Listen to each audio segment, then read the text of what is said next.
કેમ છો ધોરણ 7ના વિદ્યાર્થીઓ? આપણું ચેપ્ટર 3 ચાલે છે મુગલ સામ્રાજ્ય. એમાં 2 વિડીયો તમને મળી ગયા છે. આ આપણું કદાચ છેલ્લું વિડીયો છે ચેપ્ટર 3નું પાર્ટ 3. હવે આપણે આગળના વિડીયોમાં મુગલ સામ્રાજ્યની અંદર જે રાજાઓ થઈ ગયા એ જોયા. પછી બીજા પાર્ટની અંદર શું જોયું કે મુગલ સામ્રાજ્ય સમય દરમિયાન જ આપણા ભારતની અંદર જે રાજપૂત રાજાઓ ક્ષત્રિય રાજાઓ થઈ ગયા એની વાત પણ જોઈએ. આપણે મહારાણા પ્રતાપ, શિવાજી, વીર દુર્ગાદાસ, રાણા સાંગા એમની વિશે આપણે માહિતી મેળવી હતી. હવે આગળ જોઈએ તો મુગલ સામ્રાજ્ય રાજ્ય વ્યવસ્થા એટલે કે મુગલ સામ્રાજ્ય જ્યારે ભારતની અંદર હતું 1526થી 1760, તો એ સમયગાળા દરમિયાન એમણે કેવા પ્રકારનું વહીવટ કર્યું દેશની અંદર. ફક્ત આવીને રાજગાદી નથી સંભાળી પણ દેશને પણ સંભાળેલો છે બીજા બધા આક્રમણોથી એમણે દેશને પણ સંભાળેલો છે. ખૂબ જ સારું શાસન કર્યું છે, બાંધકામો કરાવ્યા છે, પ્રજાના કલ્યાણ માટેના કામો કર્યા છે. તો એ રાજ્ય વ્યવસ્થા એમના સમયની રાજ્ય વ્યવસ્થા કેવી હતી? કારણ કે દેશ તો ખૂબ જ મોટો હતો, ઘણા બધા રાજ્યોમાં વહેંચાયેલો હતો.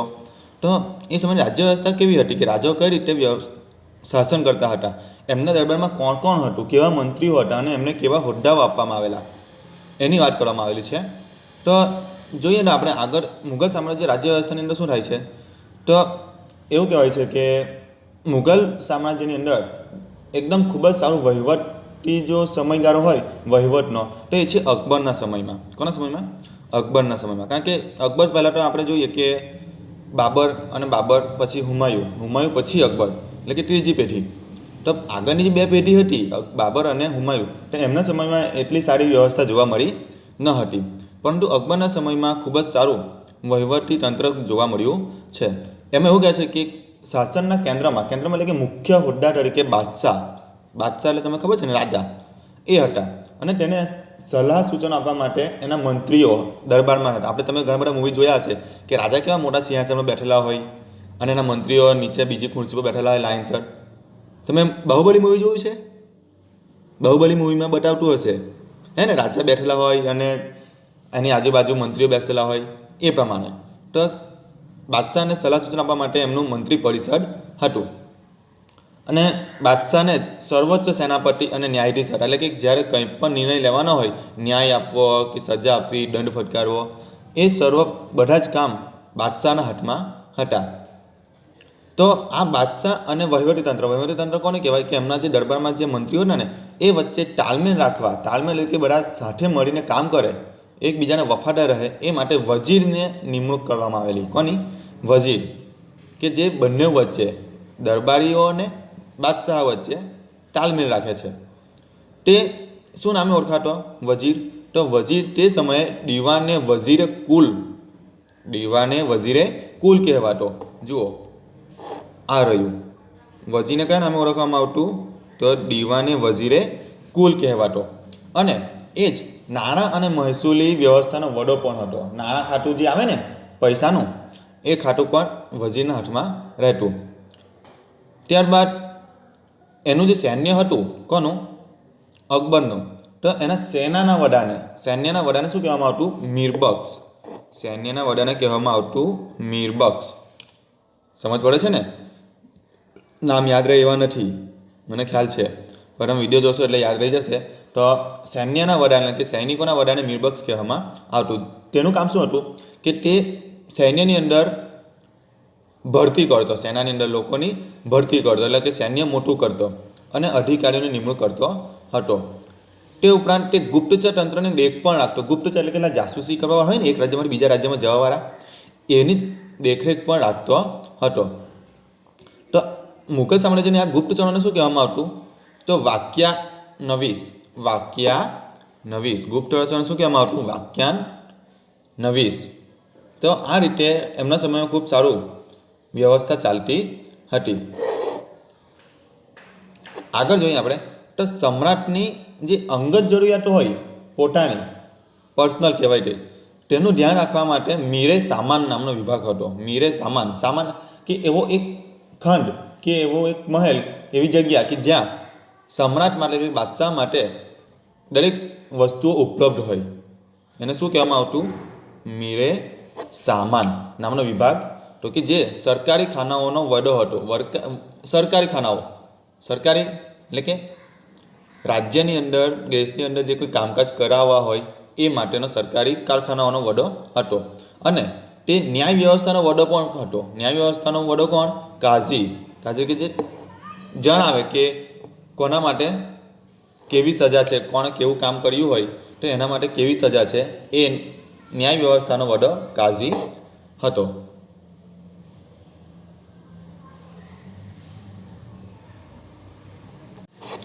આગળ વાત કરીએ મહેસૂલ વ્યવસ્થા. મહેસૂલ વ્યવસ્થા એ શું છે? તો મહેસૂલ વ્યવસ્થા કે જે કર ઉઘરાવવામાં આવે ને, અલગ અલગ પ્રકારના યાત્રા વેરો હોય કે જજિયા વેરો હોય કે જમીન વેરો હોય, તે એની વાત કરવામાં આવેલી છે.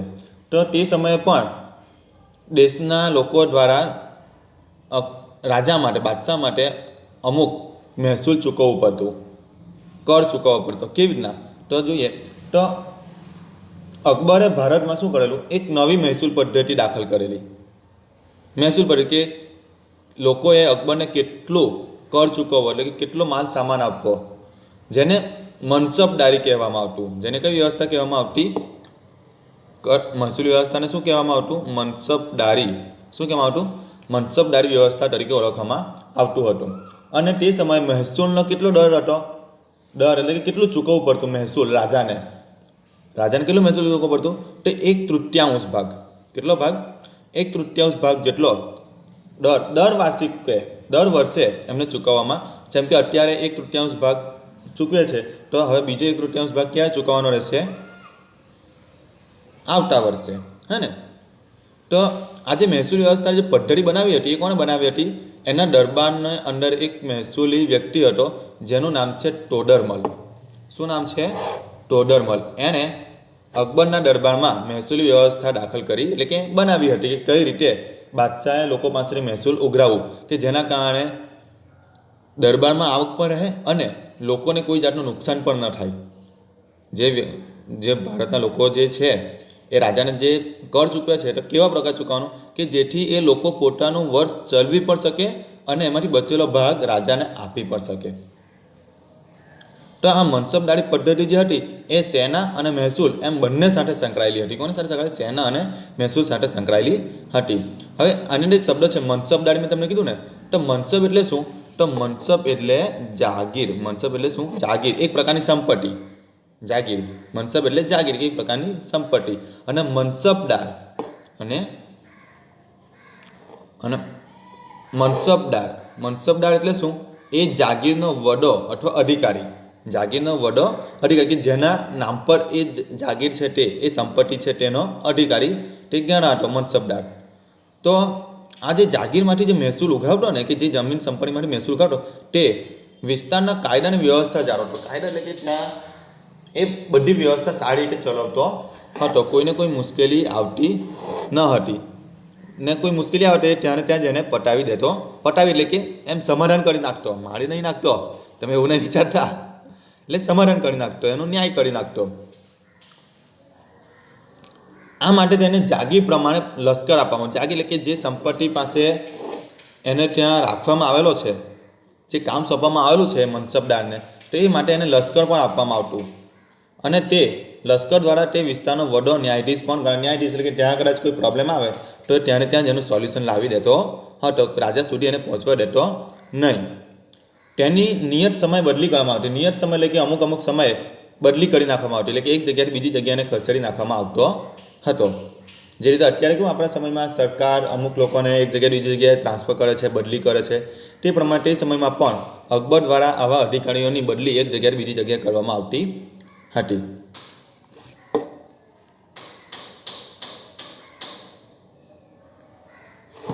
તો આજે મુગલ મનસબદારની વ્યવસ્થા વિશ્વમાં અનોખી હતી. અનોખી એટલે કે બધાથી અલગ. કે અકબરે મહેસૂલ ઉઘરાવવા માટે પોતાના રાજ્યના નાના નાના વિભાગમાં વહેંચી દીધું હતું, જેથી એનું શાસન વ્યવસ્થિત રીતે કરી શકાય. અને આ જ રીતે વિશ્વમાં સૌથી વધારે વેતન ધરાવતી આ વ્યવસ્થા હતી. વેતન એટલે આવક, વેતન ચૂકવતી હતી. તો આ રીતે વિશ્વની અંદર સૌથી વધારે વેતન ધરાવતી વ્યવસ્થા હતી. તો વિદ્યાર્થી મિત્રો, મારા નાના નાના બચ્ચાઓ, તમને આમાં થોડો ખ્યાલ તો આવ્યો જ હશે કે શાસન વ્યવસ્થા કેવી હતી. હવે આપણે આગળ બીજો એક મુદ્દો જોવાનો છે મુઘલકાલીન સંસ્કૃતિ. મુઘલકાલીન એટલે સંસ્કૃતિ એટલે કે તે સમયે સંસ્કૃતિનો કેવો વિકાસ થયો હતો, કેવા કેવા બાંધકામો થયા હતા, ચિત્રકલા, સંગીત કલા, રાજાઓ કેવા કેવા બાંધકામો કરાવ્યા હતા. એટલે એમ સંસ્કૃતિનો વિકાસ ભારતની અંદર એમ તો આપણે ત્યાં વર્ષોથી પ્રાચીન સંસ્કૃતિ ધરાવતી હતી, પણ જ્યારથી મુઘલો ભારતની અંદર આવ્યા, મુઘલો પહેલાં સુલતાનો પણ આવેલા, એમણે પણ ઘણું બાંધકામો કરાવેલું. સુલતાનો પછી મુઘલ આવ્યા, એમણે પણ બાંધકામો કરાવ્યું. તો વિદેશી સંસ્કૃતિ આપણા ભારતમાં કઈ રીતે ભળી એની વાત આમાં કરવામાં આવી છે. તો મુઘલ યુગમાં ભારતીય સંસ્કૃતિનો ખૂબ જ વિકાસ થયો, એમણે ખૂબ જ બાંધકામો કરાવ્યા. તો આ મુઘલ રાજાઓ જ્યારે મુસ્લિમ રાજાઓ, એમણે હિન્દુ અને મુસ્લિમ સંસ્કૃતિનો સમન્વય કર્યો. સમન્વય કે બંને ભેગી કરી અને કંઈ નવું જ બનાવ્યું, જેને ગંગા જમના સંસ્કૃતિ તરીકે પણ ઓળખવામાં આવી. કેવી સંસ્કૃતિ? ગંગા જમના, કે બંને ભેગી થઈ ગઈ, મળી ગઈ એકબીજાની અંદર. એમણે એવું નથી વિચાર્યું કે આપણે મુઘલ સામ્રાજ્ય કે ભારતની અંદર મુસ્લિમ શાસન કરીએ, કે એમણે ફક્ત ભારતનો વિકાસ કર્યો. શું કર્યો? ભારતનો વિકાસ, વ્યવસ્થિત ચલાવ્યું ભારતને. તો મુગલોએ અનેક કિલ્લાઓ બનાવ્યા. કિલ્લાઓ એટલે ખબર ને, ઊંચી ઊંચી દિવાલો બનાવે તે. તમે બાહુબલી મૂવીમાં નથી જોયું? ઊંચી ઊંચી દિવાલો, દરવાજા હોય, એટલે આ બહારથી તોપ ગોળા છોડે તો એ અંદર મહેલની અંદર ન આવી જાય એટલા માટે મહેલની આગળ ઊંચી ઊંચી દિવાલો હોય છે, એ પ્રમાણે એને કિલ્લાઓ કહેવાય. પછી મહેલો બનાવ્યા, દરવાજા, ઊંચા ઊંચા દરવાજા, નાના નાના દરવાજા, બહુ મોટા દરવાજા, મસ્જિદો અને બગીચાઓની સ્થાપના કરી હતી. હે ને? તો કઈ કઈ બાંધકામો થયા આપણે જોઈએ કે શરૂઆતથી જ આપણે વાત કરીએ કે જ્યારે બાબર ભારતમાં આવ્યો હતો ત્યારથી લઈને ઔરંગઝેબ સુધી શું શું બનાવવામાં આવ્યું હતું. તો બાબરે આગ્રા અને લાહોરમાં બગીચા બનાવ્યા હતા. બાબરે આગ્રાની અંદર શું બનાવ્યા હતા? આગ્રા અને લાહોરમાં બગીચાને નિર્માણ કરાવ્યા હતા. ત્યાર પછી જે શેરશાહ આવેલો ને હુમાયુના સમયમાં, તો શેરશાહે સાસારામમાં મકબરો અને દિલ્હીમાં મસ્જિદ બંધાવી હતી. મસ્જિદ તમને ખ્યાલ હશે, મકબરા વિશે, તે બંધાવ્યું હતું. હવે આપણે અકબરની વાત કરીએ તો અકબરના સમયમાં પણ ઘણું સારું બાંધકામ કરવામાં આવ્યું હતું. એના સમયમાં સંસ્કૃતિનો ખૂબ જ સારો વિકાસ થયો હતો. તો એણે આગ્રાની અંદર, જે દિલ્હી પાસે આગ્રા આવીએ છીએ ને, તો આગ્રાની અંદર કિલ્લા બંધાવ્યો હતો. અને આગ્રાથી થોડે દૂર એક ફતેહપુર સિકરી નામનું શહેર વસાવ્યું. શું વસાવ્યું? ફતેહપુર સિકરી નામનું એક શહેર વસાવ્યું, જેની અંદર તમને વાત કરું તો ફતેહપુર સિકરી ખૂબ જ સારું એણે શહેર વસાવ્યું હતું. હવે એ જે ફતેહપુર સિકરી હતું ને, એમાં અકબર દર શુક્રવારે, ક્યારે? દર શુક્રવારે ફતેહપુર સિકરીના ઇબાદતખાનામાં ધર્મસભા ભરતો હતો. શું ભરતો હતો? ધર્મસભા. એટલે કે ભારતના વિદ્વાનો, ગુરુઓ, ફક્ત મુસ્લિમ નહીં પણ દરેક ધર્મના ગુરુઓને ત્યાં બોલાવવામાં આવતા હતા અને વાતચીત કરવામાં આવતી હતી ફતેહપુર સિકરીના ઇબાદતખાનામાં. જેની અંદર ત્યાર પછી આપણે જોઈએ તો ગુજરાત વિજયની યાદમાં, એટલે કે ગુજરાત જ્યારે એમણે જીત્યું તો તેની યાદમાં એમણે બુલંદ દરવાજો બનાવ્યો. આ ફતેહપુર સિકરીની જ વાત છે કે ફતેહપુર સિકરીની બહાર, શહેરની બહાર એને બુલંદ દરવાજો બનાવ્યો, ખૂબ જ મોટો દરવાજો, જે એવું કહેવાય છે કે વિશ્વનો સૌથી મોટો દરવાજો છે. પછી ત્યાંની આ ફતેહપુર સિકરીની અંદર બીજું શું હતું ખાસ? તો સલીમ ચિશ્તીની દરગાહ. જુઓ, તમે નામ સાંભળ્યું છે સલીમ ચિશ્તી, તો એની દરગાહ પણ એમાં આવેલી છે. ત્યારબાદ એ જ શહેરની અંદર મસ્જિદ છે, પંચમહલનો સમાવેશ એમાં કરવામાં આવેલો છે. હવે અકબર પછી શાસનમાં કોણ આવે છે? આપણે જોઈ ગયા કે એનો છોકરો સલીમ, એટલે કે જહાંગીર. તો જહાંગીરના સમયમાં પણ ખૂબ જ સારા બાંધકામનો વિકાસ થયો અને એ બાંધકામ સંગેમરમરનો હતો. શાનો હતો? સંગેમરમાં, આપણે આરસપર્ણ કહીએ ને, એનો હતો. આગળ વાત કરીએ તો શાહજહાં. હવે જહાંગીર પછી એનો છોકરો શાહજહાં દિલ્હીની ગાડી પર આવે છે અને એવું કહેવાય છે કે શાહજહાંનો સમયગાળો એ સુવર્ણ યુગ હતો. શાનો યુગ હતો? સુવર્ણ યુગ. કોનો? મુઘલ સામ્રાજ્યના સ્થાપત્યનો સુવર્ણ યુગ હતો, કારણ કે શાહજહાં ખૂબ જ બધા બાંધકામો કરાવ્યા હતા અને કદાચ એટલા માટે જ એમના સમયમાં એમનો ખજાનો ખૂબ ઓછો થઈ ગયો અને એના છોકરા ઔરંગઝેબ પાસે એટલું બધું શાસન કરી શકે એવું કંઈ હાથમાં આવ્યું નહીં. તો શાહજહાંનો સમય જે છે હતો તે મુઘલ સામ્રાજ્ય સુવર્ણ યુગ તરીકે ઓળખવામાં આવે છે. તેને ઘણું બધું બાંધકામો કરાવ્યું હતું, જેમ કે તાજમહેલ વિશ્વની 8 અજાયબીઓમાંથી એક. હા ને? તાજમહેલ તમને ખબર છે ને કોની યાદમાં બનાવેલું? એની પત્ની મુમતાઝ મહલની યાદમાં.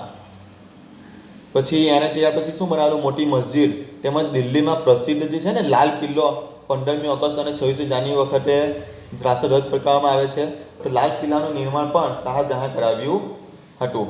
એ લાલ કિલ્લાની અંદર ઘણી બધી વસ્તુઓ જોવાલાયક છે.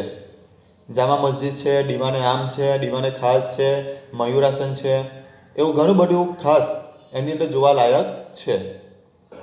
હવે શાહજહાં પછી જે મુઘલ સામ્રાજ્યનો છેલ્લો રાજા જે હતો ઔરંગઝેબ, તો ઔરંગઝેબની સમયમાં પણ બાંધકામ જોવા મળે છે. પણ એ ક્યારે, તો એ પોતાની પત્નીની યાદમાં બનાવે છે. શું બનાવે છે, તો ઔરંગાબાદની અંદર ઔરંગઝેબે શું બનાવેલું, ઔરંગાબાદમાં રાબિયા ઉલ દૌરાનનો મકબરો બનાવ્યો હતો. રાબિયા ઉલ દૌરાનનો મકબરો એને બનાવ્યો હતો. ક્યાં, તો ઔરંગાબાદમાં.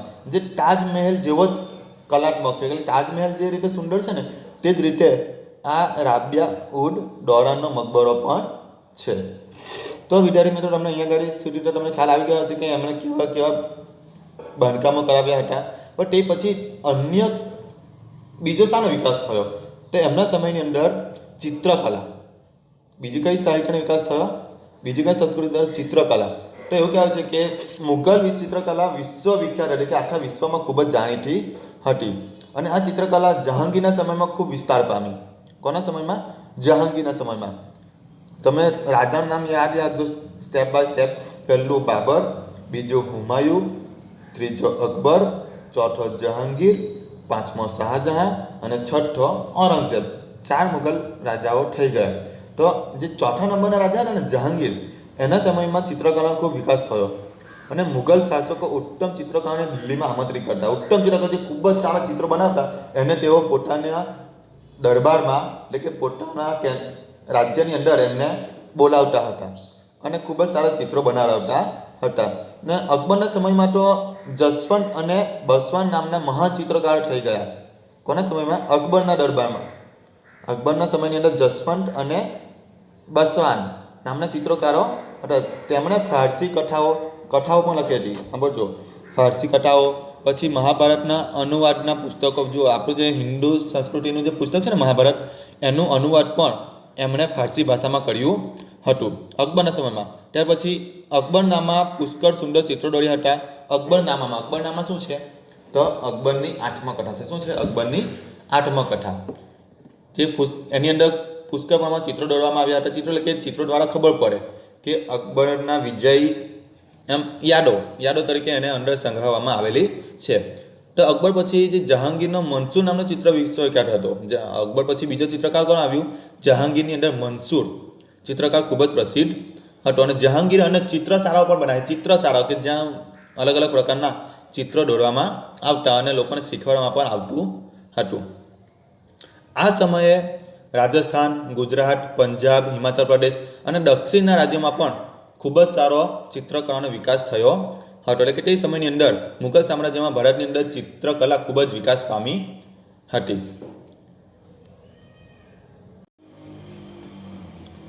હવે ચિત્રકલા પછી બીજી એક સાહિત્ય છે, બીજી એક કલા છે, તો સાહિત્ય. તો સાહિત્યની વાત કરવામાં છે કે સાહિત્ય શું, તો લખાણ, લેખક જે ઇતિહાસ લખે, સારી વાતો લખે, રાજાઓના વિજય ઉત્સવો લખે કે એમણે જે યુદ્ધો લડ્યા હતા કેવી રીતના વીરતાપૂર્વક લડ્યા એની વિશે લખવામાં આવતું. તો મુઘલ રાજાઓ સાહિત્યના પોષક એટલે કે એમણે સાહિત્ય પર ખૂબ સારું લખાવ્યું હતું. તો તેઓના દરબારમાં ખૂબ સારા લેખકો પણ હતા લખવાવાળા.